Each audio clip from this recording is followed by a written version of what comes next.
That chick's still hard. It's fucking good, man. I don't think I don't. Well, all right. It's interesting, right? You want to catch something wrong with it, but Right. it picks itself back up just when you doubt it. Yep. You know, it's kind of like it's kind of like me. You know, the beat is kind of like me in that analogy. It's like, What? Whoa, what? How? How? Find your way well, to- listen, Like me in that analogy. it comes on and you're not sure what to think at first, but then before you know it, you're like, oh, there's actually something here. And then just when you're about to doubt the fact that there's actually something, picks it back up again. You're like, oh yeah, that's true. This guy is some, you know, he's got something. He's got something. You know, What is happening? being around him, honestly, I don't know. You guys, I'm on this rant for no reason right now. I need Let him go. Welcome, one and all, to another edition of Geektastic Cypher. We are here live from our respective workstations, doing living our best life. As you can see, it is a horrible day outside. If you are on the East Coast, Northeast Coast of Canada, New York, all of it not partially cloudy, sunny, all that crap. And I think, if anything, Skinny, I think we can agree it's kind of a reflection of how we are all feeling after some stuff you were saying before we jumped on, that the state, the mental state, was affected by some stuff. I mean, I don't know how much I want to get into the dumb. I don't really want to get into it. It's just my main point of what I was telling Toby. Back when we were growing up, you point someone out as a racist, and your whole doesn't matter who, everybody's like, let's get that person. Even if you were secretly like that way. Toby, I know you want things to be out in the open. I'm cool with things being out in the open, but it's not that things are just out in the open and they still fear us. Now it's like niggas are ready to fight, and I'm ready to fight too, but we can't fight because we'll go to jail, we'll die.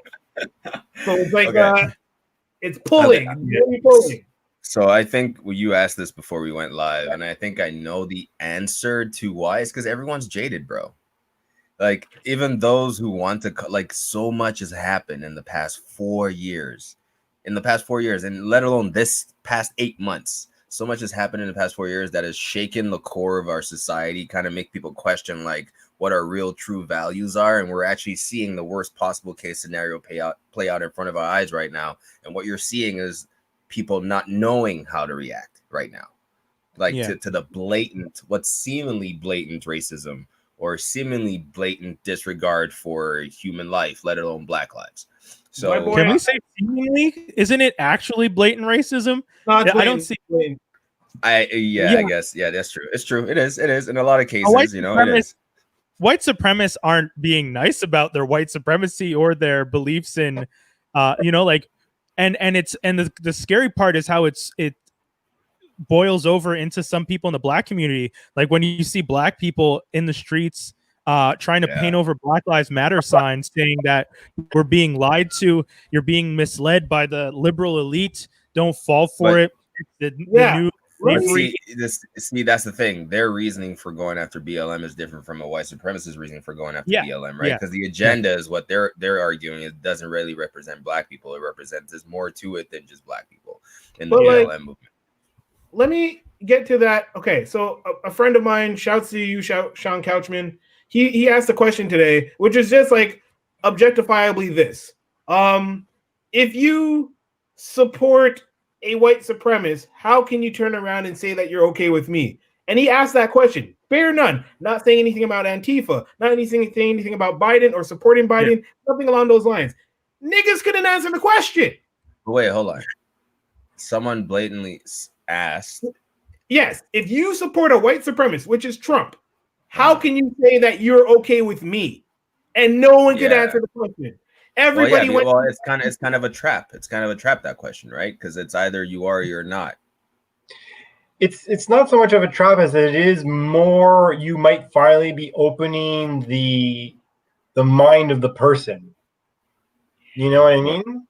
Because some people are ignorant. Some people because Trump sells people on certain things that they like, and he has a good way for people who are not paying attention to make people not pay attention to all the stupid shit he's doing.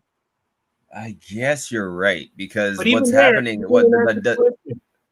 but But the dichotomy in racism, it's odd, and oddly enough, they can be racist without being racist to you because they know you since they're grown up. So they're like, he's not like all those others, not knowing that in itself is racism. You know what I mean? That's the thing. Like, what Dave is saying is true in the true sense of ignorance, is that like they only know what they know based on what they've seen on TV or media, but not necessarily actually experienced living or being around people of different why am I talking with my hands so much? Being in the same room as I'm forgetting. I've been watching too much Cobra Kai. I'm doing some karate moves right now. I forgot where I was landing, but anyway, it's pretty much that's pretty much what's happening, is that people right now don't know how to react, and the reactions you're seeing are from people who were ignorant of the fact that these things were happening and that they probably were contributing to it themselves. So it's actually good that people are calling those people out now, and don't stop calling people out regardless, because that's the whole point. We need it all out on the table. We need to know who's what and who's who, and then we take it from there. So if you call someone out ignorant, you have to do it in a way to make them learn and not make them just hate and then willingly be stupid. Have I told you about the guy who I forget his name right now? This guy sucks, but he spoke to KKK members, converted them through speech. I heard actually hanging out with them. That in itself shows you in that social experiment that he probably I guess he knowingly conducted, because he wanted to know why really truly people don't like him based on his skin color since he was a kid, and he just wanted to understand what's at the basis of it. And what he understood and found out was that it was just because it was passed down. These people never really actually hung out with someone of a different color and went, oh crap, you're into the same damn thing I'm into. It's like he was a piano player in a band. Could you pull up that name for me there, Doc? Just so anyway, he was in a piano play. He was playing in a jazz band, goes to a bar out in some buttfuck town nowhere, bunch of racist guys in the bar. Once he was done, one of them said, hey, let me buy you a drink, because you were in this band. Obviously, if you're entertainment, you're obviously like part of it. You know what I mean? But then they start talking, and the guy's like, man, I've never seen anyone play like Davis. There you go. Daryl Davis? Daryl Davis. Daryl? Yeah. Okay, I was.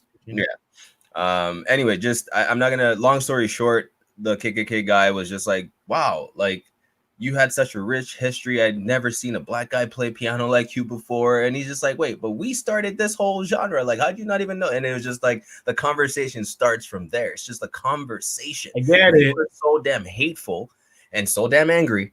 I know anger, bro. Trust me. When you're angry, you do not want to converse with the people in front of you because you don't think they're being rational. Whereas if you really look at it, anger creates irrational, right?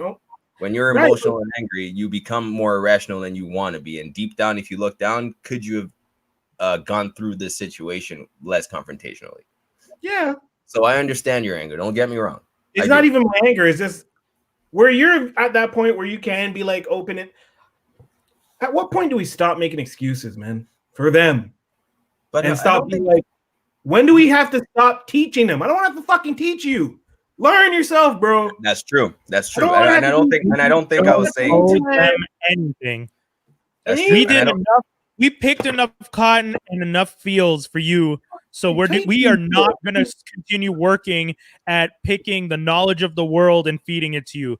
Go read a damn book. Go get your damn education. Stop basing everything on every other person you've ever spoken to. Get informed and stop pleading ignorance and living in bliss, because that shit is not an excuse anymore. You do not have an excuse at all to think that someone else is beneath you because of the color of their skin when we are all the same inside. That is pure ignorance, and it is Can I say something now? You being one of the stupidest people in the world. This is coming from someone like you who is educated and smart, right? True. I'm I telling don't you, if smart to know that I'm in the same inside, that's one of those. I know. But dude, it's you do though. Like these kids are, let's say for example, someone who grows up in some random small time in the middle of Ohio somewhere and lives in a fully white town, never really seen anyone else of color aside from on the TV and the news where they're being depicted as the villain constantly. And then you see one in real life, and that's going to be your reaction, right? You're ignorant of being ignorant. Yes. Right? So you still kind of have to open the door. I'm not saying fully like sit them aside and teach them, but you kind of need to open the door of like, hey, this is where you live. Now But you I see don't, kind of situations. because as Skinny said, it's 2020. You have access to all the information in the world. If you only want to base the things you know on the people around you and the few TV shows you've watched, and then you are choosing to live in ignorance. Because it's if bliss. by now, yeah, but by now you're an have to go- adult and you can know the internet has enough dude, everything tells you the internet has the answers to almost every single thing. You're telling me that you can't look up the base knowledge of, at the very least, I'm not even asking you to inform yourself about Black community, Black history, any of that. I'm asking you to literally just look up the fact that if I break my arm and Dave breaks his arm, when we go to the hospital and the x-ray is the same fucking bones. That's all I'm saying. Same things inside. You're right. That's all I'm saying. But you only know to think that way because you are smart and not ignorant. I'm just saying. You. The brain only develops as much as you teach it. You know that, right? Yeah, Plus, there's also the concept of nurture, right? If you're born with someone who thinks that way already, like it's like you're already doomed almost. Do you know what I mean? You're already if someone is a racist and they have children, and you're saying that you can't help those, like those are the people that need help the most to just break the concept. But here's the thing. I'm not the one who should be helping them. Other people in their community who are aware should be teaching them. It's not for me. For sure. Because think of it this way, Dave. The person you're talking about who's grown up their entire lives in a predominantly white neighborhood, white community, informed only by a white family who has racist mentalities, is never going to listen to me explaining to them why the things they were taught are wrong. But they will listen. Davis, never say never. Dude, out of the millions of racists, how many people did he convert? Bless his soul for trying, but we can't spend all of our time as people of color going out and one by oneing it. That's crazy. It would take too long. But the thing is, if everyone one by one did, how long will it take? Man, this Toby, is still if every Black person had to one by one it, are you serious? I'm basically like, I'm just saying it's an idea. I would say that's the solution, but it's not. At the end of the day, okay, sorry, Skinny, hit us. Okay, so like we had to hold their hands when we picked their cotton. We had to hold their hands when we made No, their actually, food. you didn't. They didn't want you near them. You know what I'm saying? We had to hold their hands when we did all their shit on their plantations. Then we had to hold their hands and all that other stuff when we basically had to teach them how racism was wrong the first time through the civil rights movement. Now in 2020, you're telling time already, by the way. You're telling me that I still have to hold a cracker's hand, and I'm saying cracker is the racist type. I still got to hold the man's hand. I still got to walk him through and guide him through my blood. No, I'm not the magical leader. But that's that's the difference. I'm not saying hold their hand and walk them through. I'm saying continue to call it out within reason, within rational anger. You're allowed to be angry while you're saying it, but just make sure what you're saying has a purpose, right? Versus actual like I hate you. It should be more like there's a reason we don't like each other, and this, or you don't like me, and I want to understand it. But the fact that you are blind to the fact that we're the same makes me angry. Something along those lines. Yeah, I don't have the patience to have that conversation with them anymore. Well, then that's fine. Then that's perfectly fine. There's too much going on in the world on so many other levels that I have the time. That's also to try and explain to them in the most polite way while they are spewing vitriol hate. And it's always that mentality of when they go low, we go high. How about when you go low, I leave the room because I have other more important people to talk to, and your ignorant ass needs to go find someone that can teach you about things. And for the love of God, go get educated, because there's a lot more in the world than the limited narrow-mindedness that you live in. And that's I'm not there to teach them that. I won't even. I agree with you, and this is why I'm saying it's good that people are being exposed, because now you know who those people you don't need to talk to are. Whereas before, they were hidden under this veil, right? They were hidden under the veil of anonymity for the longest time and being afraid and doing it from the shadows. But now this dude that came out and he's president, he's making them peek over the fence like, it's safe to come out? All right, I'm coming out now. Like, you know what I mean? Rewind. So it's good to see who they are. I just fell into some logic trap here, real quick, Toby. All right. If these people are ignorant and don't know what they're doing is wrong, why were they hiding? Because Not they all of wouldn't them. have assumed what they. Not all of them. See, there's Not all of them. subsets within those sets, right? There are the people who know for sure what they're doing, blatantly Yes. racist, not Yes. gonna change for the longest time. It'll take a big ass Hail Mary for them to even change their mind. But that's what Skinny and I are talking about. Okay, then those people, Yes, 100% don't deserve the conversation. I was talking about. I'm talking about the parent-child syndrome, where you don't blame the child for the parent's misgivings. Oh yeah, Skinny. I don't think you and I are talking about the people that just are ignorant but live in this ignorant is bliss, because those are the people who just continue to be ignorant and choose to be ignorant, and those are the ones that perpetuate racial stereotypes and ideas. And those are the people that I don't care about. Tell a racist group to stand down instead they tell them to stand by, like those kind of people. Yeah. And I'm not talking about them. I mean, I would love to talk about them, but that is a whole other conversation, because amongst them, you'll find those who may not see our plight, but then will see the plight of the LGBTQ community and other communities, which in my brain, that's a tough one. That's another subset. That's a tough one. Yeah, that's right. We're all in the same. Yeah, that's one of the things. That's one of the things I find difficult sometimes, even within our own community, when I'm on like blurred pages and there's like rampant homophobia, transphobia messaging. Sorry, before we went live and you continue, that's the subset we were talking about of people who, the black people who are against the BLM movement, that are seemingly right-wing themselves. And they're against it because they believe that BLM isn't pushing the standard man, woman, family, and there's a gay and transgender agenda beneath BLM, and that to them is disturbing. So yeah, sorry, go ahead. I wasn't even talking about that though. I'm talking about people who believe in Black Lives Matter and are for the movement, but will still have homophobic or transphobic or anti-LGBTQ views, and will voice them thinking that this is totally acceptable. And I've been in those group chats and in those spaces where the group has kicked those people out. That culling comes quick and hard because there's no space for that. You know, when you say Black Lives Matter, we mean all Black lives, and that's one of the important things. Trans, gay, LGBTQ, hell, if you are Native and Black mixed and you live by a two-spirited mentality and identify as queer, and you are one of us. You are Black. You are a person of color, and there shouldn't be any divide in our. Because that's one of the bigger problems, right? As a community, we have to work together before we can approach others and say you need to accept all of us. Because if I'm saying you need to accept all of us, but then I'm turning around and treating that person like shit, then the person across from me is going to be like, well, I don't have to treat them the same, right? I can treat you nice and treat them poorly, and that in itself is a huge problem.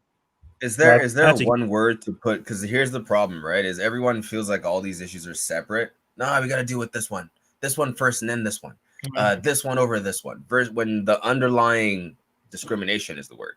Underlying issue is that within all these things, the key thing is people are being discriminated for being a certain way. Yeah, prejudice is dangerous. If your entire foundation of your country is built on that, though, it's hard to even get that out of the problem. Yeah, I definitely think that's a major problem. I just want to know, when, like, I don't know. I felt like a lot of that standby shit was a big call to arms, and that kind of honestly isn't the only time he said something like that, though. It was just scary to me, and I don't know, man. I think after this, not I think, but I was seeing memes about like how Canada is laughing at America, and one of the memes, I don't know if you reposted this, Brian, or someone else did. It said Canada must be wary about living under a what does it say? Something about America being a meth house and we live. Hold on, let me in the crack house next door or something. Because it's not as we are not in the glass house. Like we really have to be careful here in Canada. There are equally dangerous messages. Hell, guys, the reason I'm wearing as little say what? Have you been to Northern Ontario? Oh yeah, that's a whole other conversation. I'm wearing orange today because today is Orange Shirt Day, which is to bring awareness to intergenerational impacts of the Indian reservation schools, the native residential schools that were in Canada, and the things that were done to the native communities and continue to be done to the native, especially the women in the native communities here in Canada. And that to me seems like an important thing that needed to be addressed. When I wish I owned an orange shirt that I could bring, but the closest I had was this jersey. So I wore this jersey because it has orange on it. And I would like everyone, if possible, to find out more about what those residential schools did in the past. And, you know, we as Canadians can't necessarily just point and laugh at the US right now when you look at our history and we were kidnapping these children from their parents into the 90s. I was alive when and even yeah, and I just saw this thing that happened in Quebec just yesterday or the other day, right? The lady in the hospital, and she was smart enough to go on Facebook Live and just have people hear what's being done to her in this hospital while she's supposedly being treated for a stomachache, and she ends up dying after the fact. And the only thing that this lady's gonna get fired, this nurse, versus where she should be put in jail for actually letting a patient under her watch who could have been saved die because you would rather criticize her and criticize her choices versus actually do your fucking job. I would definitely say. Sorry, Skinny. Sorry, repeat That's what gets me. I want to know at what point in the hierarchy of all these like organizations do they know that this is blatantly wrong, and they're like, listen, she probably should go to jail. Charges should be pressed against her, but let's just fire her, or let's just. This is the systemic part of things that we're talking about. That all these people are actually protected under a veil of politics, and that's what needs to be dismantled. So the statement I was saying before that someone posted online and the meme was, Canada probably feels like they live in an apartment above a meth lab right now. This was after the presidential debate. And I'm like, yeah, but we're in the same trap house. Yeah, I'm right. Exactly.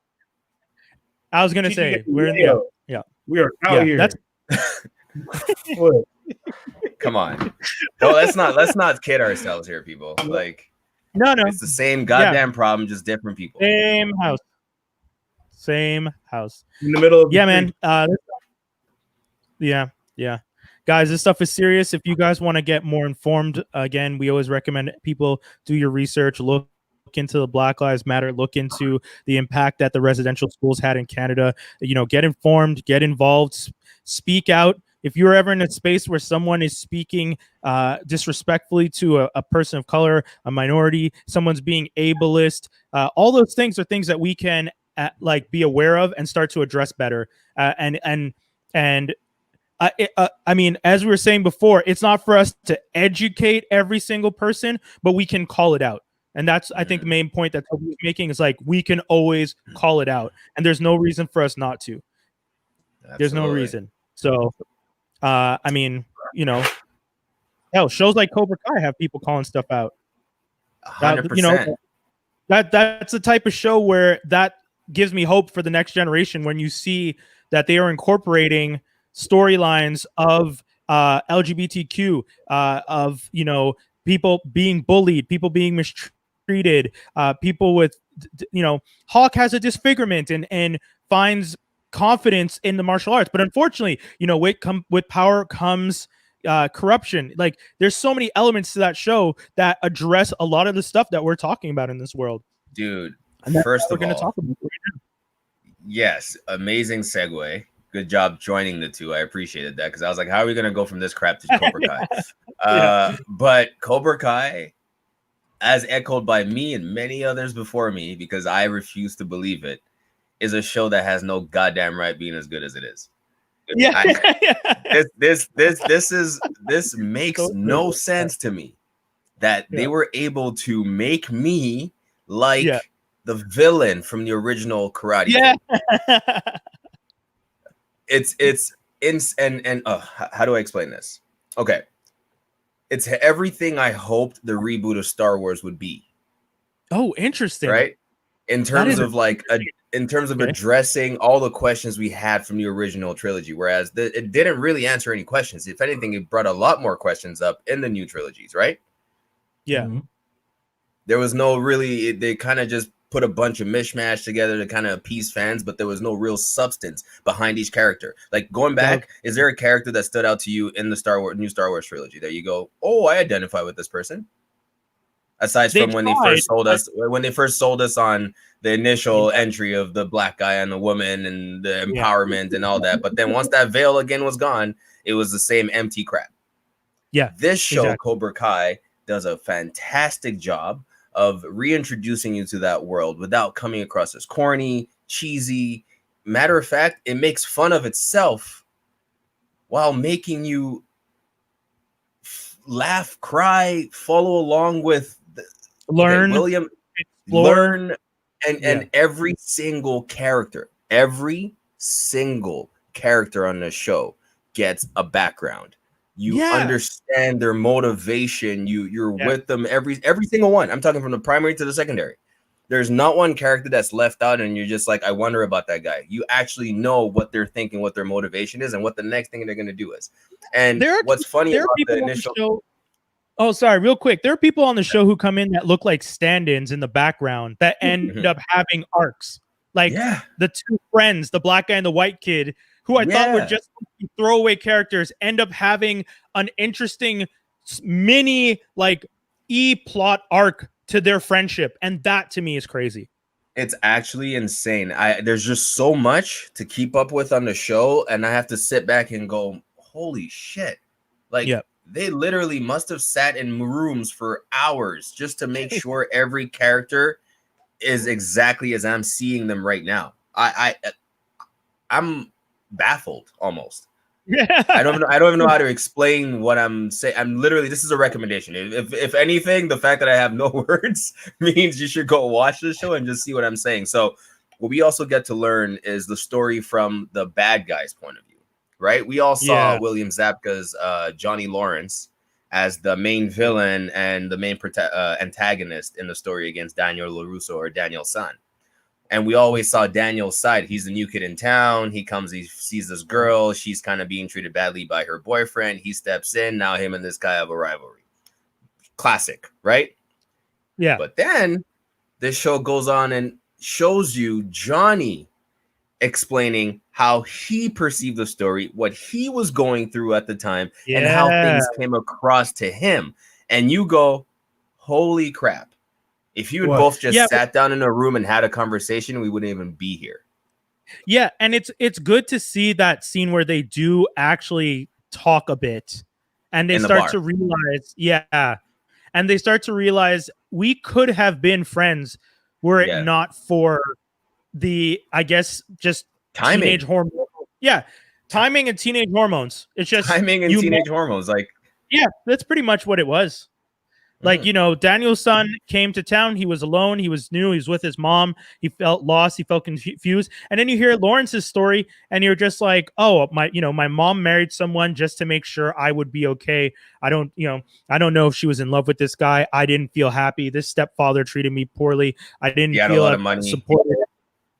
Yeah, well off, and that's the unfortunate story you hear often, right? A lot of people will just throw money at children to just keep them happy when you can tell the money wasn't the thing, because they show you he had a new hobby every week and it wasn't the hobby. It seemed like he wanted someone to connect with. And that's why when Kreese came along at Cobra Kai, he finally found a father figure and someone who appeared to support and believe in him. And that's where we end up now at, years later. So, and you know what? There's a saying in Karate Kid that always stuck with me for the longest time that they brought back to this show, but only makes so much more sense with this show. It makes so much more sense what we were just talking about at the beginning. There's no such thing as a bad student, just a bad teacher. Right?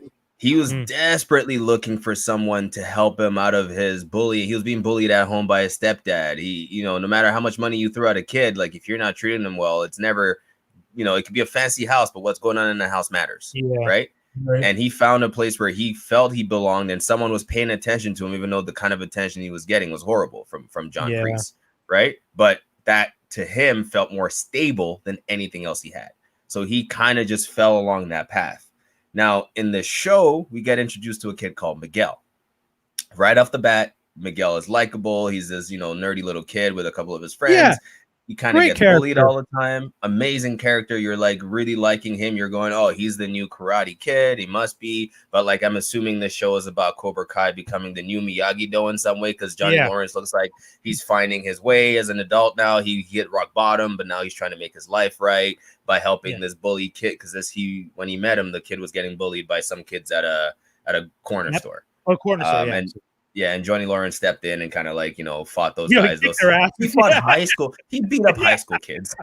This is kind of like, this is Extraction all over again. Yeah, man. I feel like there's a slight, like, he definitely still has some growing to do. There's still some flaws. He's still rough around the edges because, I mean, drinking in a parking lot and beating up teenagers, that's still hella problematic. But I mean, dude, he could have gone to prison for this. Yo, facts, big facts.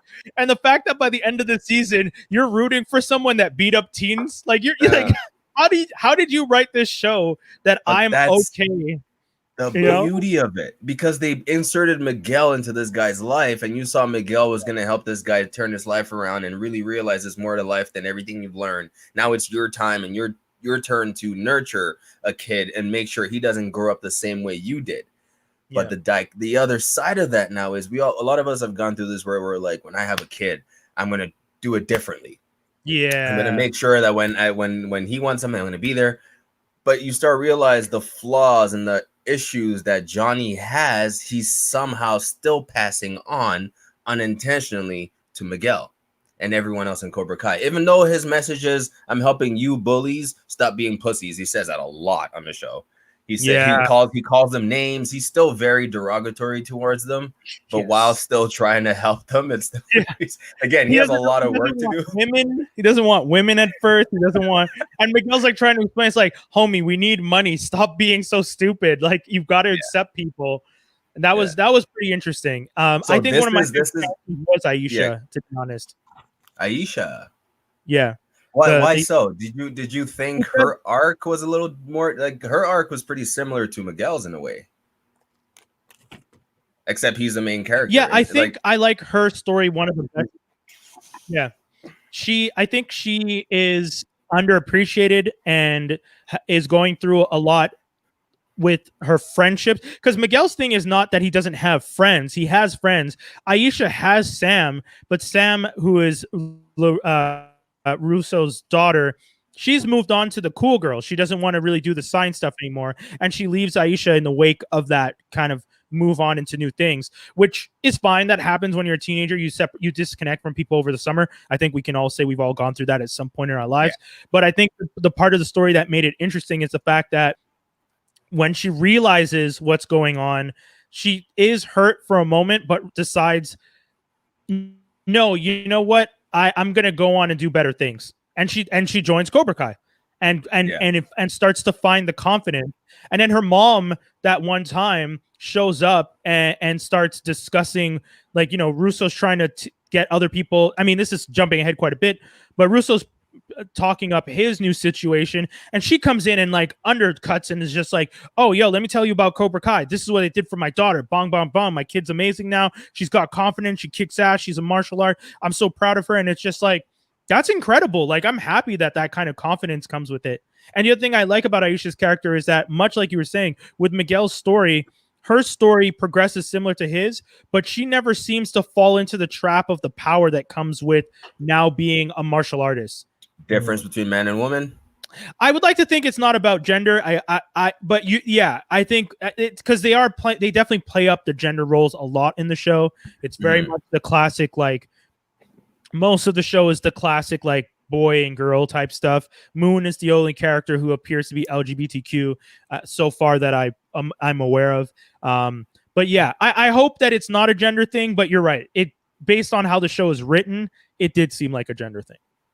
A little in that aspect anyway. That's like the tiniest mark on this, but I think it's also reality in a sense, sort of, so it works. The other character who comes into play, so anyway, we spend the first season, pretty much the entire first season almost, learning about Miguel, seeing Johnny go through this transformation, reopening Cobra Kai, him having to fight to get Cobra Kai reinstated into the All Valley Championships because they've been banned for so many years, like 30, 40 years or something like that. Yeah. And Daniel LaRusso, Mr. Daniel San himself, who's like the man in town, owns a bunch of car dealerships, right? He's rich now, you know, he's the main guy, but he has it's crazy. LaRusso to me became the bully in a sense. Yes. Right? He didn't believe Johnny changed. He immediately, the moment he saw him, just treated him like crap, so arrogant, very dismissive of him. So now when you're acting like that towards somebody who treated you that way, but that person's trying to change now, but while they're trying to change, they keep getting pushed down, right? Then don't you think somehow their old tendencies will come out in some way and it becomes a rivalry again? Yeah, you know what I mean? Like, he's going to be defensive. If you're going to mistreat him, it's guaranteed. And it was great seeing Johnny in that one scene where you saw the anger and he's like clenching his fist because you can tell he definitely wants to go back into the old. He wants to jump across that table and kick your ass and show everybody that he's still boss. But he controls himself and then steps out. And you're like, okay. That shows growth. So this whole show where I was a little unnerved seeing LaRusso act that way, like literally not giving the guy a chance to not even explain, not even asking why, just kind of like assuming you know what I mean? In every situation, not allowing Johnny Lawrence to kind of just say it, like be believed. But then again, has he earned that right? Has he earned that right to be trusted? Right? So that's another side of it too, the show kind of plays on. I didn't like LaRusso for the first 6 to 8 episodes. I'm not gonna lie. I really truly hated his approach. Yeah, and the thing about LaRusso that also made me in the first season feel like he's not a good guy, his kids.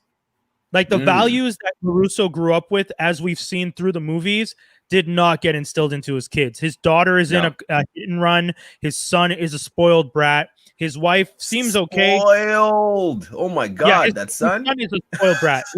Dude, there's one scene where LaRusso walks in and takes away the kid's gaming like he's playing like a PS Vita or a PSP, whatever it is. And LaRusso takes it out of his hands and tells him, okay, you need to get off this. And the kid literally says, Alexa, order me another Vita, like PS Vita. And LaRusso's like, no. And it's like, ordered and we'll ship tomorrow. And it's like, what the hell? Dude, Skinny, the face you just made. Imagine a black household and your parents take away the thing you were playing with and tell you you're done. And you turn around and order a new one on their credit card to come next day delivery. I know we don't believe in corporal punishment anymork. No, I understand, but I'm telling you, the belt will come. Yeah. Skinny's holding up a Nerf machine gun. As we dive deeper into the world, getting to know Miguel. Miguel's getting better at martial arts now. So Sam LaRusso was dating one of the cool kids, right? She was being warned by Aisha and a couple people that, you know, the guy she's dating is one of the cool, he's a bully, blah, blah, blah, but she didn't believe it until she finally saw it for herself. And then she kind of just broke up with him at the movie theaters when he was trying to, like, you know, make out or whatever. And she pulled some karate move on him to push him away. You know, I was like, oh, okay, she knows karate. And then he goes back to, sorry, go ahead. They really hide the fact early on that she's actually well-trained. Yeah. He trained her till she was about 8 or 9, right? So yeah. But anyway, so he does the guy thing in high school where he lies about having hooked up with her. That's the rumor now in school. So obviously now all her friends have ditched her. The rumor's going around. She's being teased. Then she goes up to him angry, like, why would you lie about that in the cafeteria? And then he starts making fun of her in front of people. And then Miguel comes out of nowhere, saves the day, right? Beats up all the bullies, LaRusso style or Daniel San style. So this whole time, again, you're thinking, dude is Daniel San. He's the new karate kid. He meets Sam LaRusso. They get along. Now they start dating. And then in comes bombshell of the day. Johnny Lawrence has a son. Yeah. And his son is about 16 now, I think. Johnny, shortly after high school, was, you know, down in the dumps. I'm sure after getting his ass beat and also his mom dying, he was like depressed, got a girl pregnant. he literally did not show up to his son getting born. So he was never there for his son. But now that he's older, things are rock bottom. He wants to be there for his son. So the show is showing him making attempts, trying to get back into his son's life. His son saying no. Let me guess. His son is Miguel? What? No. No. No. I remember when I was watching but you're not wrong. Yeah, when I was In a watching it, sense. I was kind of hoping that there was going to be some kind of connection between them. But Miguel just ended up being the nerd kid next door, and his son just ended up being similar to him, like this kind of abandoned, ignored kid, like him, like how he grew up, pretty much. Yeah, but do we want to get to the DTD? Because if we tell everybody the whole story, we won't be able to get to because we got to. That's very true. We won't get to there is one thing we got to add. Robbie comes into the picture, decides to get back at his dad by going to work for LaRusso without LaRusso knowing who he is and without his dad knowing. He gets close to LaRusso. LaRusso starts seeing himself in Robbie and starts teaching him Miyagi-Do karate. Yeah. Okay, so just to understand this. So Miguel is just a random kid who Johnny trains. Yep. Yeah, because he almost got beat up. He's a kid's daughter who is just not showing that she's a karate master. And Not then yet. Robbie is Johnny's son who is now being trained by Karate Kid. Because he hates his dad that much, he wants to get back at him. So now imagine what's brewing here. Yeah. Dude, when I say there's certain things you can guess and assume is going to happen, but when the first piece of it happens, you're like, oh my God, I can't believe they're going there. You know what I mean? It's imagine how you would feel if your son, you know what? Let me put this in perspective. 50 Cent, his son, Marquise, they were fine. The mom obviously was the reason why they're not as close. One of the reasons anyway. His son goes and takes pictures and hangs out with 50 Cent's oppositions, his rivals. Look how that made him feel. Yeah, right. So imagine pretty much everyone. Imagine now your son with 101 enemies. Yeah, for real, that's true. Your son who has no enemy, who has no sort of, you weren't there in his life, obviously, right? But the fact that your blood, because he knows it'll get to you, goes to your rival and says, "Hey, I want to work for." Like, imagine how that would make you feel, right? Especially after you just attempted to get back into his life. Yeah. So things get insane after that. And this is why it's hard to stop watching the show. Because there's so many real life moments and events that happen that kind of teach you as you're watching too. I watched the first season in one sitting. Mind you, I watched it at 1.5 though, so I not me. Regular speed from 6 p.m. till about 12 a.m. I watched almost till 3 episodes in season 2. Yeah, you know what? I will admit I would have watched it at regular speed, but the day I watched it was the day I found out about Chadwick, and I couldn't sleep. Okay. And you probably can't focus either. Yeah, I wasn't focused, so I watched it at 1.5, and I just like needed something to get my brain just completely numb because I was like still so shook up about what happened. So I'm not going to tell you guys who wins when Robbie and Miguel face off because we all know that was going to happen anyway. But I will say Robbie gets good enough at karate, Miguel gets good enough at karate, and Sam is really good at karate. Sam is already good. And now, DTD, folks, we haven't done one of these in a while. This one goes out to Lee J, who's been telling us to talk about this show for a minute. Lee J, hopefully you are ready for this. And if you guys are tuned in, if you guys have not tuned in for a minute, DTD is Drain Team Up Defeat, in which you get to be one of the characters, team up with another character, and defeat the last character. You don't necessarily need to do it in that order to defeat the last person, but you can approach it that way if you want. However, in this case, it would be hella unfair because it would be 2 pretty well-trained karate kids versus 1 karate kid. The 3 characters are Miguel, as we mentioned, who was trained by Johnny Lawrence, Samantha, who was trained by her father for many years before she gave up for some time, and Robbie, who was trained by Danny's son, who is also Samantha's father. Please note that Miguel and Robbie have both gotten to the finals at the Valley. What's it called? All Valley Championships. Yeah. Yeah. So they are that good. Samantha has shown us in scenes that she can hold her own and has taken Miguel. So if you need any indication of her skill level, just to make it clear, Miguel and Robbie are on same footing. Samantha potentially slightly better than them. Probably better than both of them. Yeah. I would say One she's better question. than both of them. Before we start the Yeah. DTD, do they have any like relationship within the group? Like, does like Sam is dating Miguel? Is that what I heard? Yeah. But question: does it matter who's dating who for the purposes of? Oh, because I'm curious because if we drain someone, right, we don't we get their feelings and all their baggage and shit. No. That's possible. Yeah. Yeah. You drain whatever you want to drain. Yeah, I'm talking about fighting, man. This is Cobra Kai Karate Kid spinoff. Let's do this shit battle royale. These kids I'll are go fighting.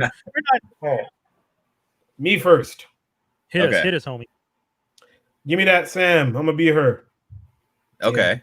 Yeah. Okay. So I'm a drain Sam, I guess. I'm gonna team up with Miguel to defeat Johnny. Oh, you mean Robbie? Robbie, Johnny. Why would you want to defeat Robbie? Actually, I'm curious. I feel like the guy who is trained by Daniel's son, who are by you guys, who's now become corrupt. I mean, I don't think like he really needs to win. As you said, it's not you're not. It's the teacher, right? Mm. And if Daniel's son isn't cool anymore, I don't want to ride with him. See, still okay. It's tough to say because he kind of has. I don't really think he's. I actually think he's very flawed as a character, and you get to see that more in his older years. Yeah. Yeah. Oh man. I honestly, you know what? He has a big sense of. I think we're talking over each other. Sorry. You said he's a good character. I think he's a good character, but not a good person. Yeah, I think he has. Yeah. Oh, I hate saying this because I like Karate Kid so much, but he has this air of self-importance that's kind of gotten to his head a little bit. He has great values taught to him by Mr. Miyagi. Like he's teaching his students what he's learned from Miyagi, in spite of his own personal shortcomings.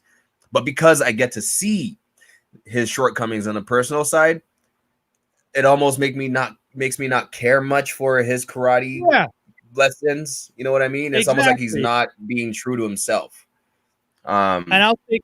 In my case, I'll take a page from Skinny's book, Sam, Miguel, and kick Robbie, because Robbie what Robbie's is it? What intents were in good joining. Yeah. I think Robbie and Daniel-san together work well as the because both of their inspirations are for the wrong reasons. Yes. Yeah, I know Dan likes to defend. Sorry, Skinny? I said your intentions aren't good if your main reason for training with this person is to make your father, who also trains, jealous and or angry. And Daniel's son's motivation is to ruin Cobra Kai, by the way. Exactly. Oh, there you go. And that's it. At the end of the day, I do like though they're not, again, good characters, but they're not good people. And Daniel's son, who grows up to be not a good person. Like the show makes it seem like it's not that bad, but if you think of all the selfish instances when you watch a show, you start to realize, no, he doesn't actually care about other people that much. No, it's very. He's a great husband. But even within the marriage, he has his selfish moments. Yeah. This whole ploy to go after Cobra Kai kind of gets in the way of his business with his wife. I think we're going to start seeing that unravel in the next season. Yeah, man. Where she's starting to sort of work more than he is, while he's quote unquote distracted at the dojo trying to take on students for free. By the way, Skinny, can you imagine this? You and Danielle married, start a business together, and then you tell her, hey, I'm going to go start this side job where I make absolutely no money and dedicate all my time to it. And I'm just going to let you run the family business by yourself. By the way, we have multiple lots and multiple employees and make money in tons of different places, but I'm always going to be in this back corner working on teaching my 4 or 5 friends some karate. Cool? For free. Okay. For free, by the way. They're not paying.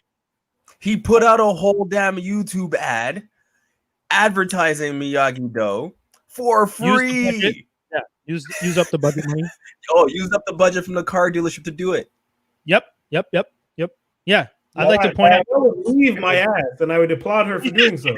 Yeah, exactly. What do you mean? Like what? No. Thank you. Dude, the more I learn about Daniel, it almost is disheartening in some way because they're I'm just like, guys, could you just stop for a sec? I get that you hated this guy and he treated you bad, but like, give him a chance. Just go talk to him. See why he's doing things. Talk to his students.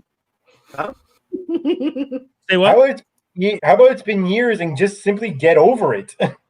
Yeah, you would think so. Well, the thing is, Johnny has his scars too, right? Johnny has his scars too, so he's acting out of the same sort of. They're in the same boat, just on opposite ends of it. They haven't met it in the middle yet. Let's just put it that way. All right, so I'll say mine basically exact same as yours, but my mentality is I'm going to be Sam because I've got the most experience out of everyone. Team up with Miguel because he's bringing better skills that I'll probably just learn off of what Cobra Kai knows that I didn't know because of my dad. And fuck Robbie because he seems to be just an emotional little bitch. Yeesh. You know what's funny about that statement is it is true. It is right. Yeah, I'm laughing so hard because it's so dead on. He's an emotional little bitch, and it's like shit. He really is an emotional little bitch. And you haven't done a good job of describing the show. Yeah, you haven't even seen the show, and you called him. I think we might have to title this "Emotional Little." Robbie's an emotional little bitch because that was good. Hey, that emotional little bitch. It is. That was so well. Oh man, God. So well said. Oh man, okay, that's tough. Oh. Yeah. Okay, I just want to bring up another angle. One thing that this show is teaching me more so, even more than I do today, to just constantly look at the other side and go, this is not rational, normal behavior. There must be a reason why this person is acting this way. Because that's what the show is showing you. It's like, if you just gave them a chance, you would realize there is a reason behind their actions. It is almost never personal to you. Right? It's almost never because of you. And seeing how Miguel has learned from this experience, how he's grown from this experience, how much he's made Johnny grow from this experience, and then seeing how proud his mom and grandma are of Miguel where he's at and like how far he's come in terms of defending himself and just. And then I go, well, was Johnny's mom the same when Johnny was fighting Daniel's son and going, man, my son is good at something now? You know what I mean? Like, the parents, as much as they love their kids, are also ignorant to what the kids are going through. They're only seeing the outcome, right? Yeah. Because if the mom really got to know Johnny or just even went to the dojo one time to see how Johnny trains the kids, she could have had a conversation with him about, hey, you could go on them a little easier. Like they're still gonna take your, Johnny still has to learn better approaches. I think it's embedded in him. Kreese really embedded in him this be tough, no mercy, no surrender, beat up your opposition, strike first thing versus like, hey, he needs to take a more, I don't want to say Miyagi-Do approach to it in terms of, but it should be more about self-defense versus striking first because you feel threatened. Right? So I hope he comes to learn that. That's one of the main tenets of karate. Like, it wasn't supposed to be about offense. It's supposed to about speed. But when he saw Daniel's son's commercial and he made a new one, that was the funniest commercial I've seen. But my pick, I'm gonna drain Miguel, team up with Sam, defeat the hell out of Robbie. Yeah, I love Miguel. No matter I don't want Miguel to be a villain. He's being painted out as one right now, and I don't like it.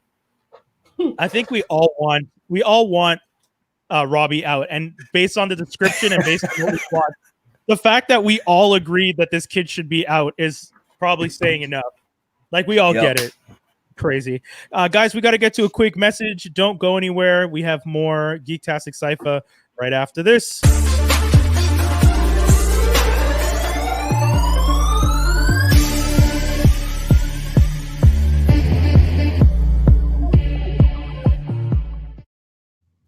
What's up?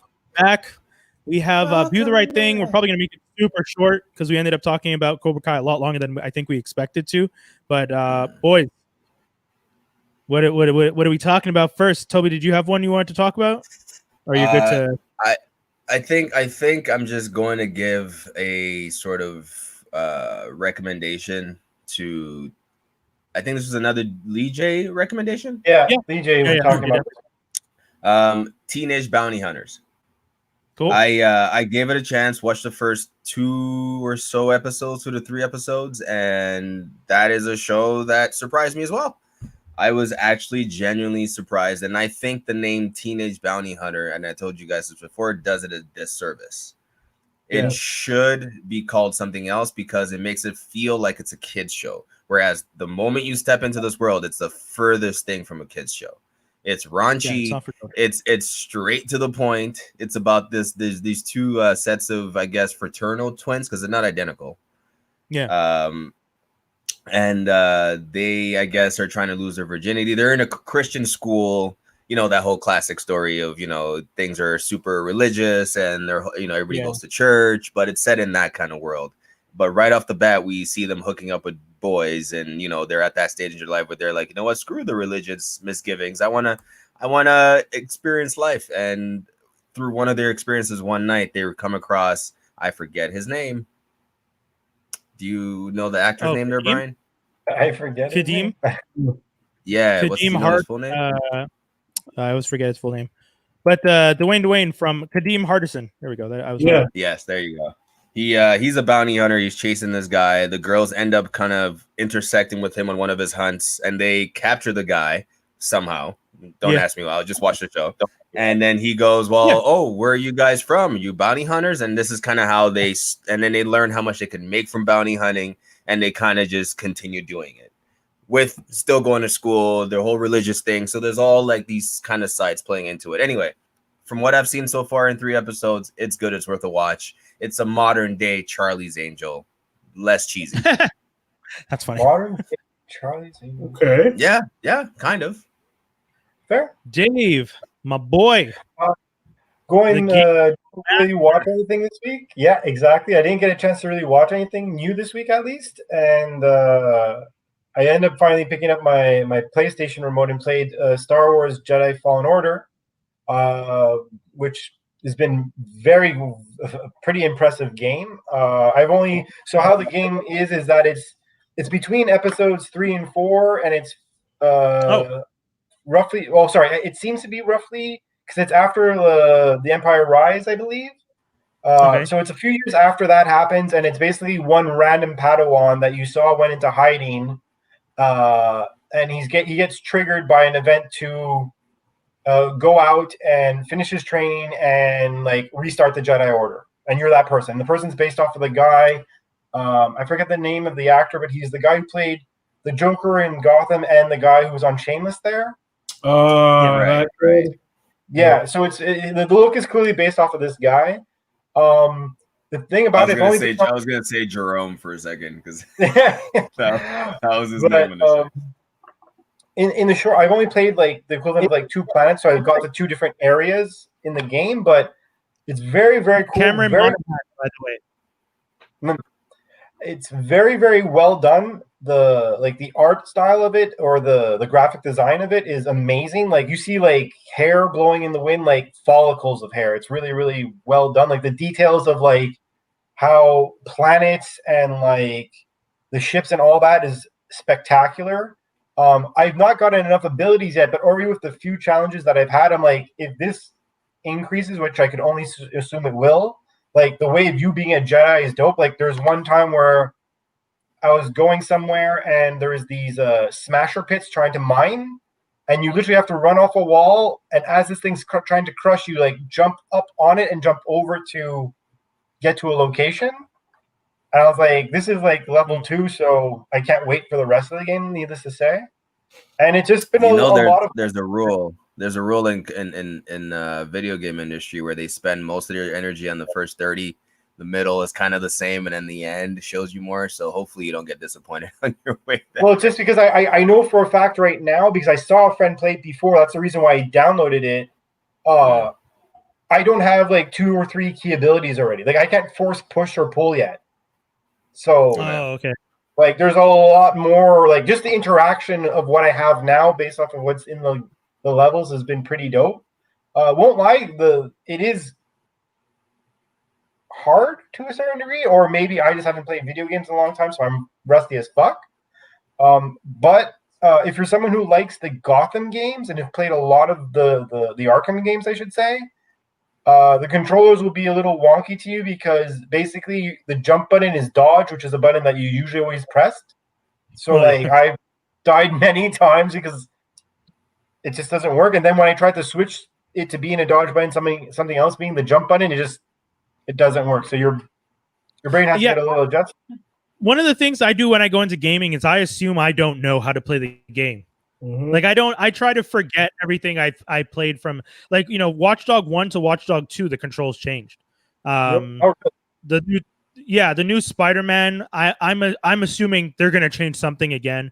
I feel like that's just a thing they do. And Ass Creed was one of the most notorious for that, I was told. People tell me all the time.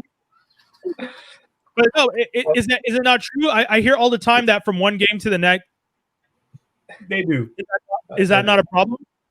No. Yeah, it is. Yeah, because for the Arkham games, all the remotes for all 4 games are essentially the same. And that was like always my bread and butter, so it's just been like hard to adapt. But other than that, the game has been super fun, and it's just been impressive. Impressive enough so that instead of watching something, I played this instead. That's fair. It's gotten a lot of good ratings. I've seen it pop up over the past year. Yeah. It came out last year, right? Like it came out November 2019, and I was gonna play it right away, but I was still being a game or two. I was like, I want to dedicate time when I got a chance, and now it's the chance. Is it third person? It's third person view. Yeah. Okay. What's cool though is your map looks like, you know, those holograms when they're looking and they're like, oh, this is where you have to go in the base and stuff. That's what your map looks like. At first, it's very disorienting, but once you get used to looking at your map, it's fucking dope. It's like very accurate as well. Cool. Okay, that's awesome. Game recommended. People should check it out. Available on which consoles? Or is it all of them, I believe. Computer, Xbox, and PS4. Not the new gens, obviously, that are coming out now. The Xbox One, PS4, Windows, Microsoft, and Stadia. So it's even a streamable game. They're Google's cloud-based gaming, which I feel like no one plays, but okay. I didn't know that was live. I didn't know what I was about yet. I didn't know that existed. Well, there you go, Google. I know we talked about the fact that they were launching, but it looks like they launched the game. This game has been available since 2020 on the platform, as far as it says from the Wikipedia here for Star Wars Jedi Fallen Order. That's cool. I got 2 quick ones. The first one, if you guys have seen Utopia, is this new series that is launched on Amazon. Everyone and their cousin was super excited. The trailer kept making it look like this super interesting, dope thing. They kept showing you Mr. Rabbit, this dude in a comic book with a rabbit head. If you were a comic book fan, the art and imagery for this show looked super interesting because it looked like this really cool comic book show or really cool comic book based series. And I was just like, man, it okay. sounds like you're building it up to tear it down. Yeah, you're going to No. Here's the thing. I haven't watched the American one. I went and watched the British one because I was just like, wait, there's a UK version of this. My bad. Let's watch this first. I got to tell you guys, I watched the first episode of the American one, then watched the British one, then watched the entire run of the British one. I'm 2 episodes shy of finishing the entire series of the British one. And that first Americans, stop remaking British shows. Just stop.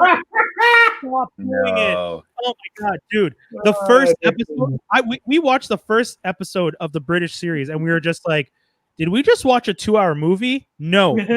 One episode of 53 minutes, and it's so dense, and no scene is wasted. No scene is wasted. The Brits don't waste time. Every single scene built on the story.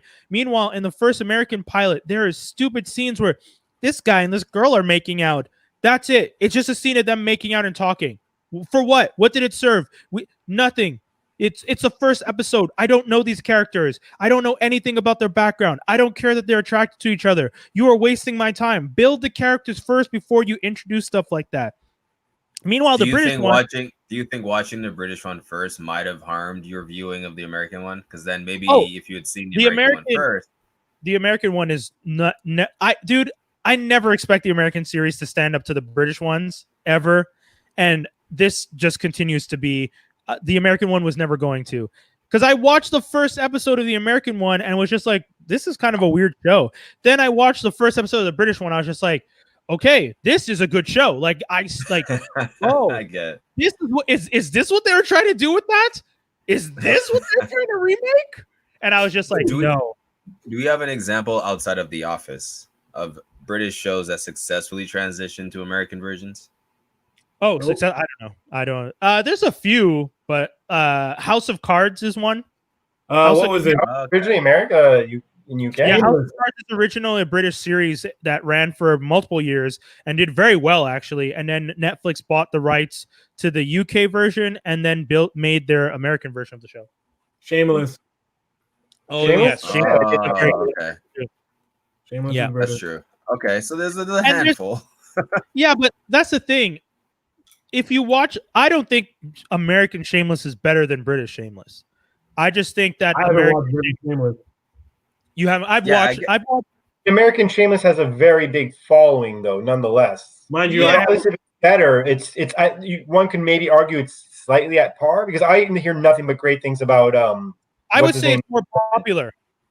You're not wrong in saying it's more popular. I don't necessarily think it's better. Sorry, Skinny. What were you about to say, man? I was just saying that Shameless, mind you, it couldn't keep me. Like I got to, I don't know how many seasons it had, but I think I got to season 5 or 6, and I was like, oh, what? The end of the world is happening to this family again? No. Yeah. That's one of the things. Father, damn near died, and then his liver failed. Then he got some backwards. I was like, fuck this. No, I'm out. Thank you. That's one of my problem with the British series. The British series with the American series. The Americans, when they do the show, and yes, there we go. We got someone who just jumped in and said, "Shameless jumped the shark." 100%. When you have a series, thank you, Patrick. Yeah. When you have a series that has a character with liver failure and he's about to die, and then you start throwing in all these other the show got to a point where the lead actress was just like, I'm out. And that has to tell you something's wrong. Like if people start lead actress left the show. She was just like, man, it's enough. And they should have ended the show. Yeah, they should have ended the show last season. They should have. So but what do they do in the show to take her out of the show? She probably got rich and left. Bomb. Yeah, she just sells property and she's just like, I'm out of here, and she bounces. She's just like, this isn't worth it anymore. He gets up and leaves. Yeah, Skinny. Stop watching the show. Yeah, it's okay, it's over. Skinny didn't need to watch the show to know that how the show ends, because we've been watching the show throughout the whole series on Shameless. You can tell she wants out of the family. She took care of the kids for life. Yeah. So now the black kid with the baby is 8 years old and has a voice in the show. I don't know. Exactly. Exactly. I'm looking at a list right now of British shows that have US remakes. Yeah. And they've tried it with a ton of shows. Even though some we haven't even never made made the light of day. The pilot for the IT crowd for the American version. Man, that was bad. Oh my god. So bad. It is so bad. It's a unique show in itself, how it was presented. I can't imagine Americans doing it right. It was bad. Dude, the first season 2 of the IT crowd, the first episode is one of the first times I've ever laughed to the point where I almost passed out, because I was laughing so hard. when Chris Dodd's character is just like, I'm a cripple, and he's in the chair and he's trying to pretend. And he's trying to pretend that he's he got robbed of his wheelchair in the handicap bathroom because he didn't want people to know he used the handicap bathroom because he shouldn't have been using it. And this man just keeps going. I was laughing. And then when they get to the bar and what this character is serving drinks, and she's like, why is mom at the bar? Dude, I'm telling you, if you guys are looking for a show to watch, IT crowd. But anyway, my favorite episode. Yo, same facts. Yo, when he's just like, what else in the wheelchair? Stolen. He's only answering words because he doesn't want to formulate sentences. Yeah, because is that how they're supposed to? Dude, it's so messed up. It's so messed up. But Okay, hold on. We got another Patrick comment here. Aside from The Office and All in the Family, I would offer no American retreats of British TV shows match the original. Yeah, rethreads. Apologies. Huh. Yo, Well, facts, man. Here's the thing though. Like there are like Veep is based off a British show too. Yeah, but is it And Veep a is complete? pretty good. Is it like an actual remake of the show, or is it like or is it just inspired by? Because that's the thing. The Office is a remake. Inspired by. They tried to remake the original show, didn't work out, and then they kind of did a different take on it with Veep. So, I mean, yeah.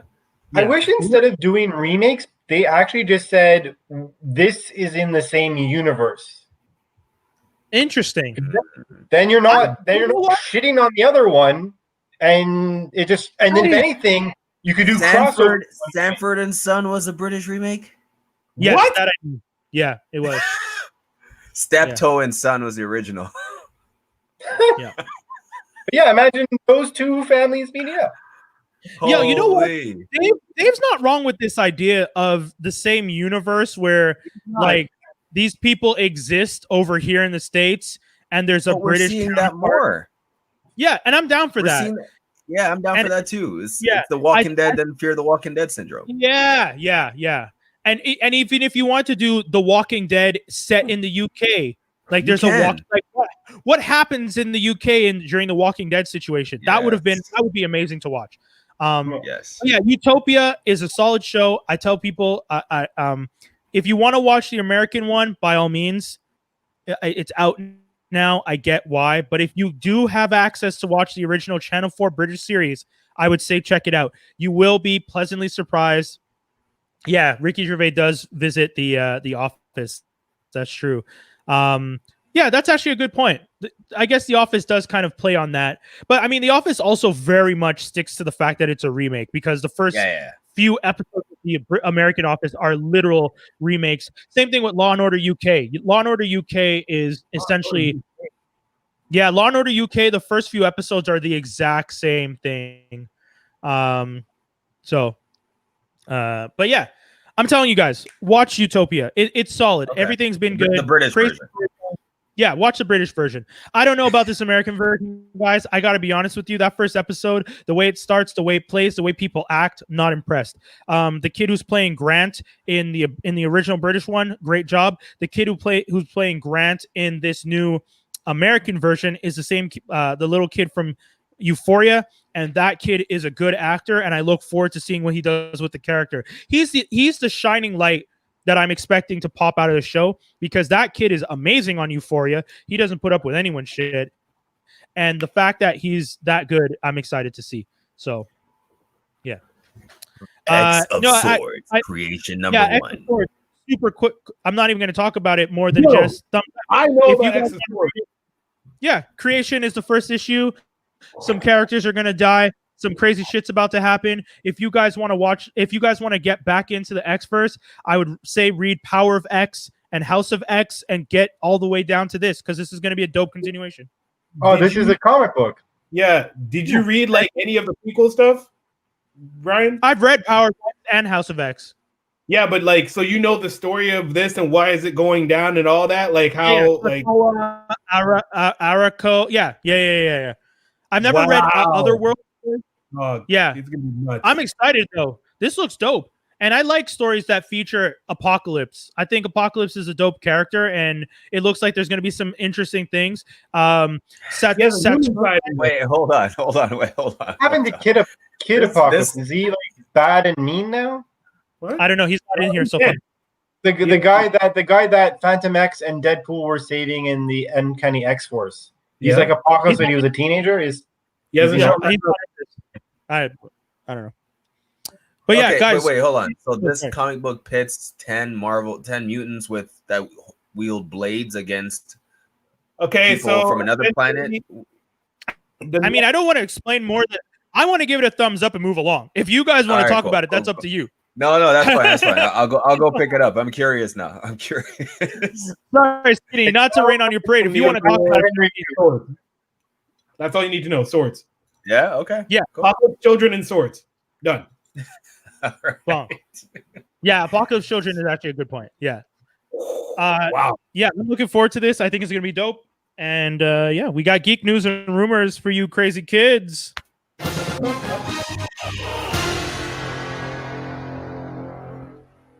Geek news and rumors. What do we got? The boys already. It's Amazon, man. They're already Amazon. doing a No, of the boys, and I there's don't no agree with point. There's no point, but I agree. The concept of what the article suggests it's going to be about is smart for the world, but I don't think it deserves a whole spin-off. No. What's the article say? It's essentially they're going to be working on a series that's from the perspective of a VOT type university where kids are going to be like, it's the children who are growing up in the college of as superpower beings and how VOT runs the school. So it's going to be essentially like what 15 versions of the Deep, because the Deep already acts like a child. They're just going to do the young. They're just going to do the young superhero team. Bong bong, dude. Not even just that. We've already had this. This was done in the comic books when Marvel did that whole thing where they had campuses all over the states, and they under Norman Osborn and Hammer, where he was building teams in the different schools. This is it. This is the same thing. A evil man is running and trying to create the next generation of loyal heroes. Bong. I don't know why you need to make this a show already. You're only 2 seasons I'm in. glad. Time to breathe. I'm glad it's gonna be set in college and not high school though too. It kind of changes the tone. It allows the tone to be okay. No, I hate when they said things. Might be raunchier because they're college kids, but it's supposed to be part college show and part Hunger Games according to their descriptions. You can't get raunchier than an elephant penis choking someone. So the bar is set. Yo, that was a nuts scene. How would you? Good. I'm just gonna leave it at that. How would you feel about that, by the way? I would throw up. I would still be throwing up to this day. that was disgusting. You can't clean something that big properly. Yeah, yo. You can't. Skinny's face. And it was uncircumcised. I mean, I ain't with that in my face. Yeah. Should that be the title? It was uncircumcised. I mean, I don't know. Oh my god! Oh my god! Yo, if you guys are watching this and have not watched the latest episode of The Boys, warning, big time warning that there's some. But why did it have to be MM that it happened to though? Yeah, you know why? You know why? You know why? That actually, honestly, I don't. I'm like the first person to like move. Sure, let's do it. I'm actually. I'm the last person to like think of that as an issue. But when it happened, I'm like, but why? You could have picked. There's so many other characters. Just prove me wrong for once. You know, what he represents, mother's milk, and so on, and whatever. Being the strong character had to be dropped down a notch, and by being dropped down a notch, you're gonna have a gigantic. Okay. Pretty much, there's this scene where a gigantic dick wraps around this guy's neck and tries to choke him. Right? The only black guy on the show. And it had to be a white dick. The only black guy on the show. Is this a fantasy of white men choking out black people with their giant penises? Yeah. How to get the black man? This is Hotep to the max. To anyone who doesn't know, Hotep is this term in the black community where, oh my god, you know what? Google it. I'm not even going to explain Hotep. Google Hotep, HO-TEP, and read up on why we are Hotepping right now and making a big old thing out of it. Oh my god, so funny. Anyway, the show is getting raunchier. I'm loving it. I'm loving the fact that Kripke is fucked up. Oh, man. Right? The writer of the show, he just has a fucked up mind, and he fits very well with Seth Rogen, it looks like. So I think I'm expecting it to get even worse. Yeah. Right. Speaking of strong black characters. Oh, sorry. I was going to Speaking of strong black characters, Aldous Hodge is going to be playing a black Hawkman in Black Adam's film. A lot of conversations being had on here, people. A lot of my blurred groups and nerd groups have been discussing this. Well, that's the thing. Some people have been really upset. They're just like, we need to stop the blackwashing of white characters. Some people are just like, white character. I know. No, but it's Hawkman. He doesn't have a race at all. He's reborn. He's just reborn into whatever he's reborn into. It makes sense that he would have those physical abilities. Matter of fact, I'm surprised Hawkman was never a woman at some point. Right? If you're just reincarnating into a new... Why do they just think Hawkman? Why can't he Hawk people? Exactly. But anyway, this is a story about a man and a woman who reincarnate every, I forget how many years, into a new body, a new century, a new generation. So they can literally reincarnate into anyone. Super quick. Was the original Hawkman character an alien? With the that I don't remember. Because I remember when you watch Justice League the cartoon, that the story is that they're aliens who came and they are reincarnated, but there's and the comic book has continued that whole story of them being from an alien race, and that they originally something happened in ancient Egypt, they're reborn, but they're originally an alien race that were here to dominate, and they didn't end up doing it. No, and I missed that. Where they're just Egyptian. Well, did you never notice in Justice League the cartoon? Because Justice League Unlimited addresses it. What's her name? Hawkgirl loses her status because she didn't follow through on the plan. Oh. That was the whole thing. She didn't follow through on the plan. Yeah, remember they were all mad. That's New 52 relaunch shit. Yeah, but that's also in the cartoon. That was also in Unlimited. But that was around the same time, no? Pre New 52. Okay, then I don't know. Oh, yeah, interesting. I missed this whole alien race thing, but that was and they continue that to this day. Sorry, Dave. Go, Dave. No, I'll just reconfirm that the show happened early 2000s, whereas New 52 happened in 2010, I believe. All to say, people can be mad about them being reincarnated or him being black, but technically, if he was an alien that landed in Egypt, he could be fucking black. He could be brown. He could be blue. Yeah. It's not even a discussion. I don't even know why it's even a thing. That's what I was saying. I'm surprised they actually haven't done a story arc where there's let's say 2 Hawkmen and 2 Hawkwomen, and they don't realize until later on, until they get a specific key memory, that they're oh wait, I'm a man, but I was actually Hawk Girl, or I'm a woman, but I was originally Hawk. I don't know the real names. I forget what they are. No, for sure. That's what I'm saying. It could be a man who reincarnates into a woman, and they just link up anyway, and not realize. You know what I mean? It doesn't necessarily have to be so binary. Yeah, and it would actually be pretty cool. Yeah, and that's an organic way to actually bring in another type of community and culture into the comic books. Okay, so the original Hawkman, Qatar Hall, is a Silver Age and Bronze Age, and the New 52 Hawkman, who's created Brave and the Bold, 2 versions, Silver Age, Pre-Crisis. I like how you wanted him to be you wanted him to be foreign so much you mispronounced Carter as Qatar. No, it's no. What? His original name was Katar space HOL, Qatar Hall. Before he was Carter. That's no way his last name is Hall then, if that's his first name. Hall, HOL. Oh, okay. All right, cool. I take it back. This is the original Silver Age introduction of the character, and his place of origin at the time was Thanagar, which is the story I always knew, where he's an alien. I don't like the alien angle. I didn't. Interesting, but it. It's funny. What was your first introduction to Hawkman? Because mine was always Justice League, and I always knew this version. Mine was Justice League too. I think I just might have missed this somehow. Oh, okay. Well, they do a story arc in the Justice League Unlimited.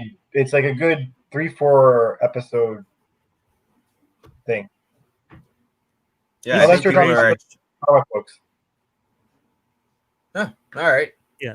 I'm all for it. I think any argument against it is stupid, and any arguments for it is not necessary because it's happening anyway. Yeah.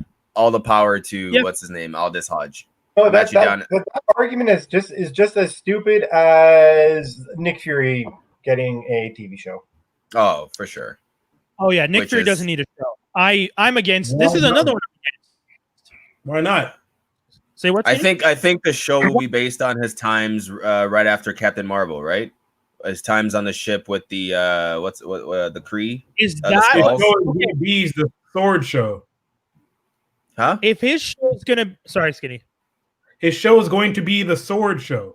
Yeah, that's okay. So then that's part of it. Yeah. That one. Oh wait, that- but no, that- Sword is much further in the future. Yeah. Sword is where he's at now. Oh, So okay. they're alluding to that. That's what we think, right? That's what we think, but they're alluding to the whole sword thing and that he's been working with the Kree since Captain Marvel. But if you check his pager when it dropped, it says sword on it. Did we say Kree or Skrulls? I said Kree. I meant Skrulls. Okay. But if you check the pager when it drops, I saw this in a still, but it says sword along the side of the pager when he's paging Captain Marvel. Oh, Like that sword's in play. But then make it not Nick Fury series. Make it a sword Are series you that has going Nick to Fury. watch it if it's called Sword? Or are you going to watch it if it's called Nick Fury? Look at what happened to Agents of S.H.I.E.L.D. Oh, for sure. I was about to say call Agents. But I think it'll touch on that time period with the Skrulls, and then possibly jump to the future or jump back and forth between those two times. But I would watch a show okay. called Sword. yeah. I would. That's okay. I would watch the show, but that's it. We're geeks. Like we would watch any of these shows. Hell, they could call this show. Please don't watch this one. It's just a test, and we'd still be like, "You ready for episode one? You ready for We'd episode be one? like It's just a test." testing 1, 2, 3. No, don't watch this one, and we'll watch it anyways. No, it's just like for marketing value. People probably realize, listen, Agents of S.H.I.E.L.D. didn't work too well. Ratings went up and down. But hey, people want to see Nick Fury because Samuel L. Jackson will swear. Boom. Like that's it. Marketing. Yeah, that's true. Okay. That's true. You probably will get a Yo. chance to swear now. He will literally be in 3 episodes. He will be in like 3 or 4 Did you- episodes. did. And that's it. They What? could technically. Sorry. Go ahead. I couldn't hear you. I said that. So what I'm saying is what they could do with this is two things. First of all, they could start building towards Secret Invasion with this because that's what Secret Invasion would be a good base I'm down with for. Secret Invasion. And Yeah, that's what you I. technically bring X-Men into this because if he's at Sword, Beast does a shit ton of work with Sword because his girlfriend And is the Yeah, Abigail Brand is also a mutant. Yeah. So like a lot of this could be a segue for mutants. That's the only thing I like about. I this think show. everything in the next phase is a segue for mutants. All Everything of- that's coming up. Yeah, Segue from mutants. Wanda, everything. Doctor Yeah. Strange even is I- going to be tied into mutants in some way, I feel. I almost wish Wanda had gotten to be. You know what though? They'll never bring back the Inhumans unless. Exactly. I mean, newcomer Iman Vellani is set to play the Miss Marvel. They just announced today, and we still don't know if she's going to be an Inhuman or if she's going to be a mutant. It'll at be this mutant, rate, man. I If they bring back Inhumans, I'll be disappointed. Stop it. I'll be I disappointed. would be. They should. I They should would be because of how second rate they were on Agents of S.H.I.E.L.D. What is the point now? That was it because is they just showing did a you bad that the wrong job. people are running it. Huh? It'll just show you the wrong people were running it. There you go. That's it. But There's I no think reason that to maybe. change. Oh, sorry. Go on, Brian. Go I on, just- Brian. I was just saying, there's no reason to change her origin. You could still stay true to her origin. She's a young Pakistani American teenager / Inhuman, and I'm here for But it. why are we having you're Inhumans laughing. and mutants in the same world? I just don't want them in the same universe. They can bring Inhumans- back. They can bring back Black Bolt. They can bring back. They can do without Medusa. You don't need Medusa, but they can definitely bring back Black Bolt. You're He just can- appeasing to Brian right now with your Oh, speech, why? though. You know he loves the Bring hell out of Black back. Bolt. That's Bring Medusa back. He needs his queen. He needs his queen. They will have to do something. Okay, listen. The same way that Kang's gonna come after that ass because Ant-Man fucked around with the timeline is the same way that they can just take Black Bolt Medusa from Kang's spot or from whatever timeline be like, nah, those were shitty Inhumans. That's not Black Bolt. I'm the Black Bolt. That guy is whatever. Like, you can do that. So it's in line with Devin's statement right here. Inhumans were poorly represented. Yes, they were. They were considered god levels in the comics. Guys, they're bringing the Eternals into this universe too. You know that, right?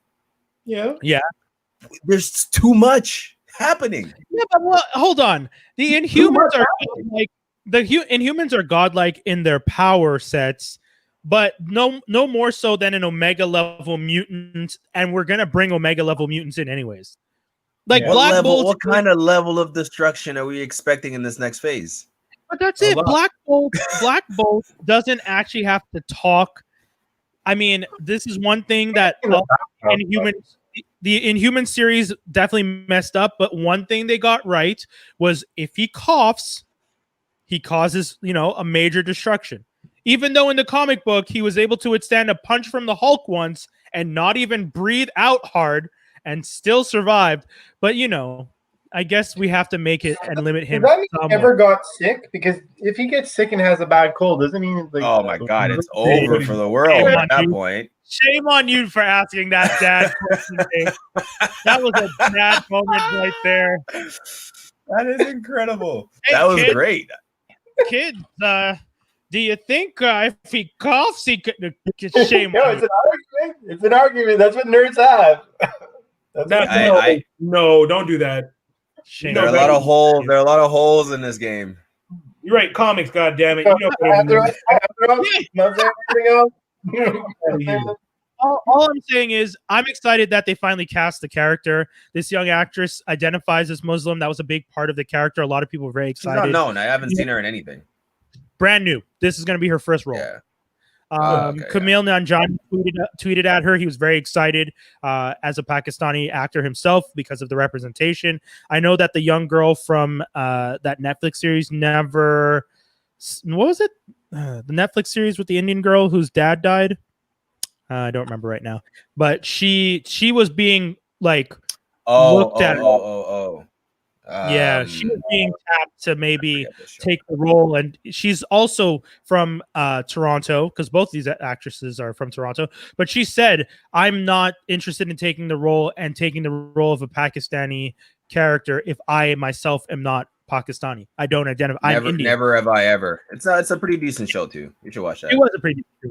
And she's a good actress, and I think a lot of people were excited at her potentially getting the role because she would have done a great job with it. But she felt it was very important, and the creators of the series felt it's very important to keep with the idea to get a Muslim actor or an actress to star in the series. And I think that's fair. And I think it's very fair. Yeah, I mean, it's not often that we ask for the representation on a religious level, but because it's such an important part of the character in the comic book, it's hard not to want to include it. It would be weird not. So that's the whole thing about representation. If you have someone who's capable and is from that area or why not hire them? Yeah, right there. I'm just like curious what the purpose of her show, because I feel like every show has like a purpose for a potential future thing. Like, for example, WandaVision is clearly X is House of M. Yeah. Then you have Nick Fury is clearly what I was saying before, but potentially like a Secret War, Secret Invasion. Sure. I mean, Bucky and Falcon their purpose is basically to officially establish Falcon in Falcon or whatever. She's gonna introduce the champions. Probably they're gonna introduce like champions. That team that was like her, Miles Morales, Amadeus Cho. Like there was like all these young kids that were on a team together. That Black Widow ends up training at some point in the comic book, and I'm sure it'll probably include Hawk Girl, or not Hawk Girl. Yeah, Hawkeye's daughter. What's her name again? But the young Avengers Hawkeye character. Yeah. Like Kate. But that's the thing. I think this is just going to be the foray into introducing the next generation of heroes. That's it. That's the only thing I see, because you have the platform now. All these other shows are focused for adults. She's the youngest character that you have so far. I mean, Peter Parker too, but he's obviously Peter Parker, so he's too famous to use on a series. So you want to diversify. So you do this. Man, That's it. Behind the She-Hulk announcement and this, and there's so They're much gearing happening. up, man. They're gearing up, and Wow. and if the way they're filming things continues to work and they're being, smart about it, we can actually expect these shows to come back sometime soon. And they need it to, because the pandemic, it's been what, 7 months now, 6 months that you've had on hold for production. You're gonna have to start producing stuff. You can't go to everything you have in the vault. Well, there's ways people are filming now. Like I saw a picture. Ryan Reynolds is filming some movie. I forget what it is right now. And you see, it's like all the actors are, obviously they got screen tested and whatnot, but everyone else has the masks and they're staying away. And like, there's gotta be ways to do it. There is. They're tested every 3 days, which is miserable though.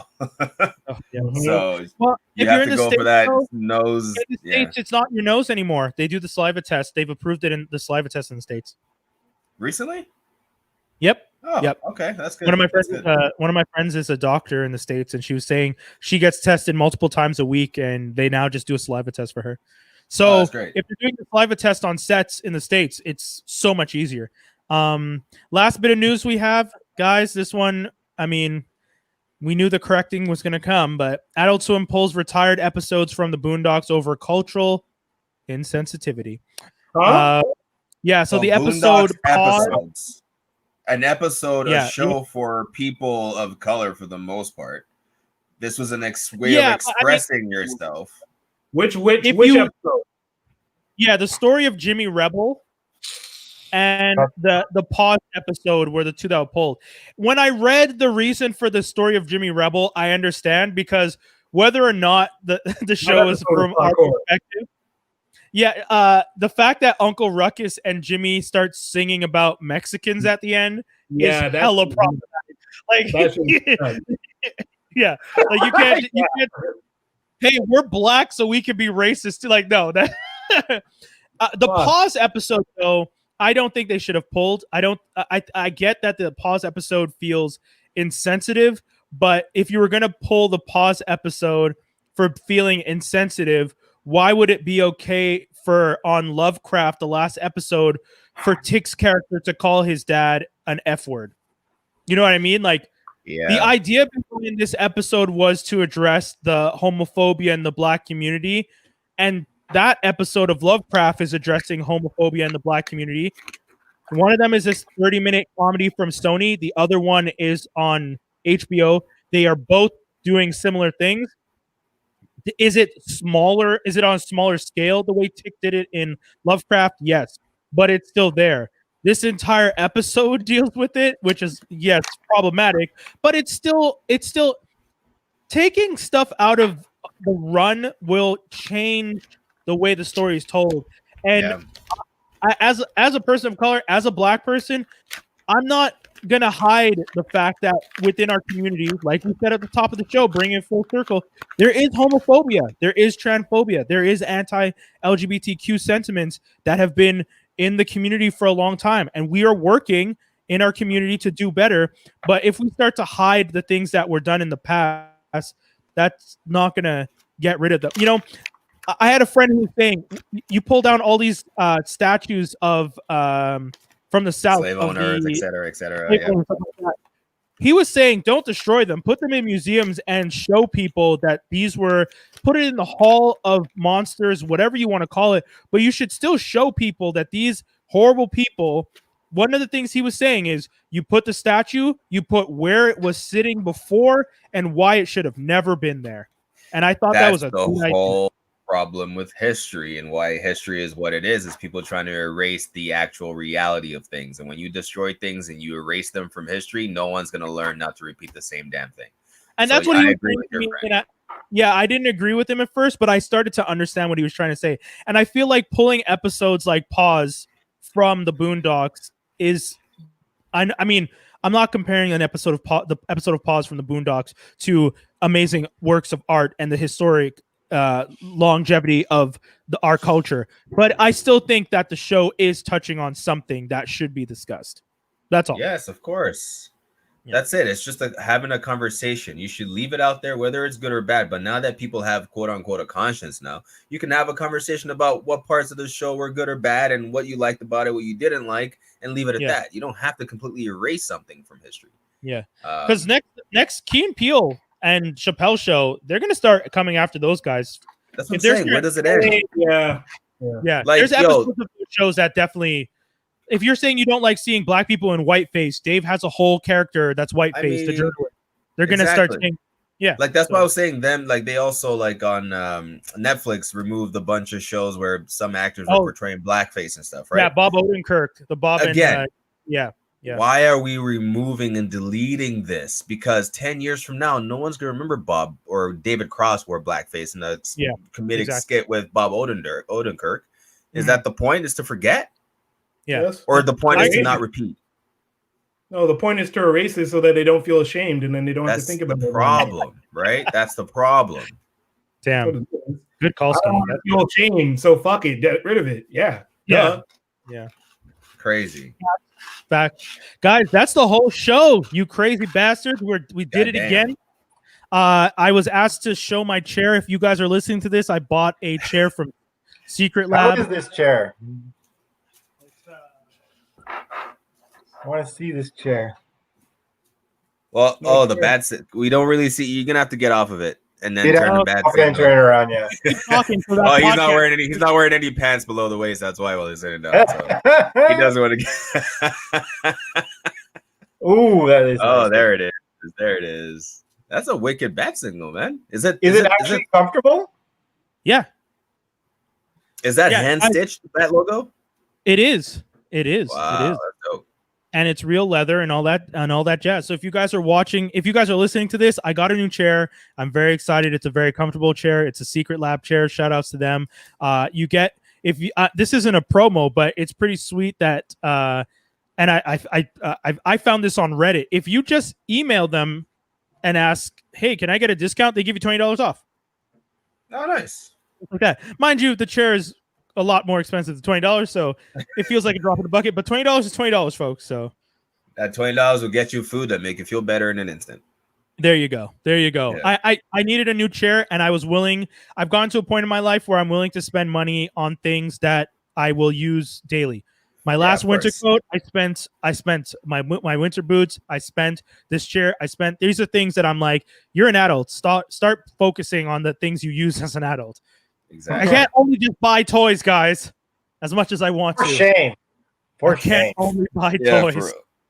Oh man, it sucks. I feel you. I had to slow down on the buying graphic novels scenario for a little while. Oh yeah, I just put my graphic novels out. I was so excited. They're all lined up here now, so I can just turn and pick one out whenever I want to read. Nice. Guys, that's the whole show. That's the whole show. Anything you guys want to tell anybody? Skinny, anything you wanted to say? Dave, you have a new episode. Are you putting out a video? Yeah, there you go. What? Who? Me? Yeah, Skinny, you have a new video out on YouTube that I just saw. Yeah, there's things.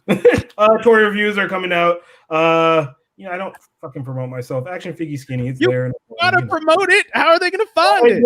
No, I don't. Here's how I get it done. I throw a link. Man, you are the Jason of our group, bro. Yeah. If you knew what that was. Somewhere else, and that's it. I don't need to. No. Y'all, if you know, you know. Action Figgy Skinny. Google it. Boom. Oh boy. Dave, anything you want to tell people? FIGY Skinny. No, I'm good, but you can always check me out at Merc underscore with mouth. Excuse me, I can't speak. At Merc underscore with underscore mouth on Instagram. Bong bong. At that fit dude. Anything you need to tell the people? I'm not consistent on social media. This whole year I just didn't post anything. So follow me and I'll follow you back. That's it. That's all. You still have them followers? You ain't post nothing? I haven't posted in a while, man. It's crazy. Women that just look at your abs, eh? Oh man. Oh man. Is the show over? Are we done? Let's end the show here. That's it, guys. Let's sign off. We're out. Thank you so much for tuning into another edition. Don't forget to check out all things Franklin Armstrong Collective on franklinarmstrong.com.